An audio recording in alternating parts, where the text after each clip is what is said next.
What's up, gamers? DreamcastGuy here, and today I want to talk about the Nintendo lawsuit because officially, as of last night, Pokemon is literally suing Palworld over infringement of patent. Now, this is different from copyright infringement, but I want to break down the lawsuit because it seems extremely strange and possibly bad for gamers. But let me explain. I hope you're having a great day, and if you could please give this video a like and subscribe if you haven't already. So, this is the official patent infringement lawsuit that was published last night in the Tokyo District Court. So, both of these are Japanese companies, so they're suing each other in Japan, obviously. But in it, it's very strange because it specifically talks about the fact that they're claiming that they copied their work. Now, the difference between something like copyright infringement and patent infringement is essentially the difference between stealing your idea and stealing your entire concept, by which I mean that Palworld, while it definitely is a very, very big, very, very popular game, I think its fan base is very separate from Pokemon. While the monsters they actually have, a lot of these beasties that you're playing as and capturing and doing stuff like that, these are not being interacted with in the way you interact with Pokemon, right? These are not the same style of monsters, even if they are kind of similar. I think the patent is interesting to me because it seems like what they're mad about is that they're mad about the fact that you capture monsters. It's not that the memes were saying this is Pokemon with guns. It's not the fact that some of these monsters definitely look very, very Pokemon-ish. Like even in this picture here, this thing looks like it could be a woolly mammoth Bulbasaur. This looks like Ho-Oh. I mean, even the fact that you can identify Mew and stuff like that. Each of these is different enough that it does not count as copyright infringement because all you need for avoiding copyright infringement is about 30% of changed stuff. That's how you can legally make remixes and stuff for a pretty big degree. But what's weird about this is that now officially a bunch of game developers are chiming in about why this is bad, why this could hurt the industry, but we also now have a statement from their company, Pocketpair. Yesterday, a lawsuit was filed against our company for patent infringement.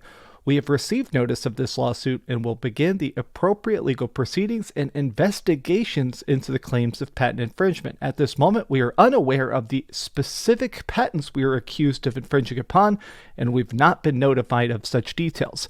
Now, this might be a half-truth. Sometimes I've noticed when companies start to get sued, they kind of play dumb, so who knows how accurate this is, but somebody did possibly find the actual patent. Apparently, in 2021, Nintendo patented the ability to throw an object and catch a monster in a field.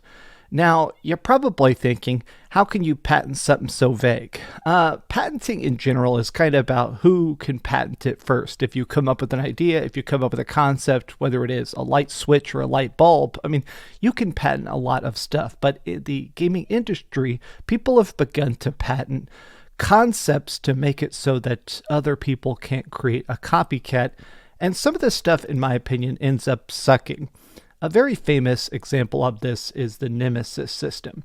Does anybody remember the incredibly good Shadow of Mordor games? We had Shadow of Mordor and then Shadow of War.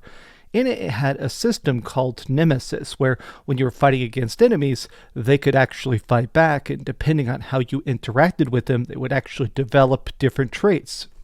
Like if you used fire arrows on an orc general and he manages to escape, well, if you run into him again, now he's going to have special, actual, different stuff, either a resistance to fire or a fear of fire and stuff like that. It made it so that every time you played the game, every fort you attacked and stuff like that, it would be a very, very, very different good time. They patented this. The developers over at WB, they made it so that nobody is allowed to make another Nemesis system, and then they just stopped using it. And a lot of developers have talked about how bad this sucks, and people are basically saying, like, look, man, patent litigation is very expensive, and it's very lengthy, so you could probably get away with doing it as long as you're a tiny enough game.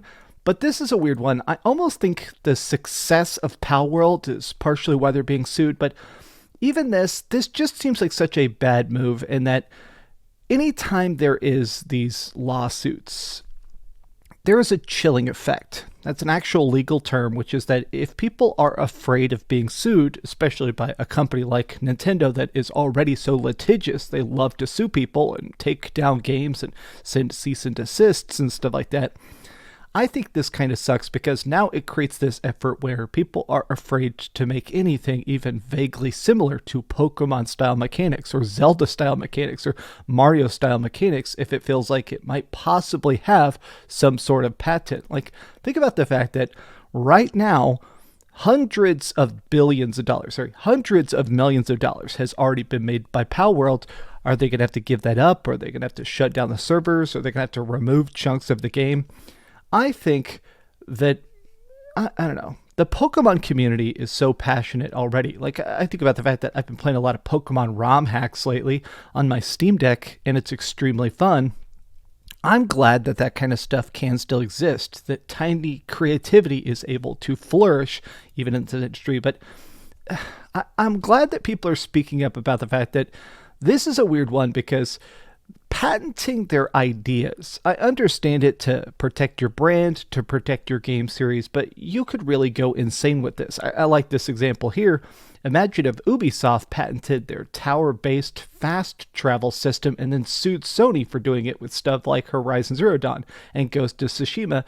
That's essentially what Nintendo seems to be trying to do with Palworld. I am annoyed about this because I am a big fan of creativity, of dangerous ideas, of stuff trying to be bigger and different and wild. And I see stuff like this. Aesthetic Gamer, aka Dusk Golem, patents about game mechanics, game design, and hardware-software innovations suck ass. Yeah, it does suck ass. I am not a person that's played any Palworld at all. 0 seconds. So it's not like I'm here trying to defend my favorite game. I'm not particularly emotionally attached to this IP.